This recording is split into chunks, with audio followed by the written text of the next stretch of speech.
एक गांव में एक गरीब किसान रहता था। वह बहुत ही ईमानदार और मेहनती आदमी था। वह अपने छोटे से खेत में काम करता और बहुत खुश रहता था। पूरे गांव में किसान के ईमानदारी के बहुत ही चर्चा थे। उसका एक दोस्त था जो उस गांव के राजा के यहाँ सिपाही का काम करता था। वह किसान से उसके घर रोज मिलने जाता था। एक बार राजा ने अपने दरबार में एक ऐलान किया कि उसके बगीचे में काम करने वाला एक अच्छा सा कारीगर चाहिए जो उसके बगीचे के पेड़ पौधों और फूलों का ध्यान रख सके। राजा का ये ऐलान सुनकर किसान के दो सिपाही ने सोचा कि यही मौका है कि किसान से मित्रता निभाने की। मैं उसे यहाँ बगीचे में काम पर लगवा दूंगा। उसका वह मेरा साथ भी रहेगा एवं किसान का भला भी हो जाएगा। यह सोचकर उसने राजा से कहा कि महाराज, मैं आपके लिए एक ऐसे आदमी को लेकर आऊँगा जो यह काम अच्छे से कर लेगा। तभी राजा ने उस सिपाही को आदेश दिया कि जाओ, कल से ही बगीचे में काम करने के लिए कह दो।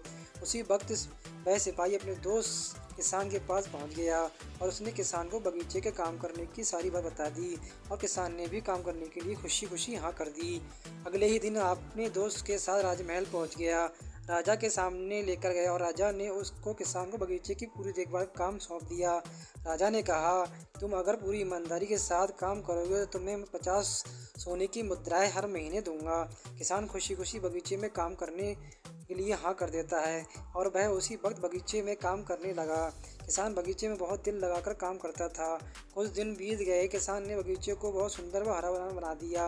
राजा को उसका काम बहुत पसंद आया। एक दिन किसान बगीचे में कुछ खुदाई कर रहा था तो उसने ज़मीन के नीचे कुछ महसूस किया।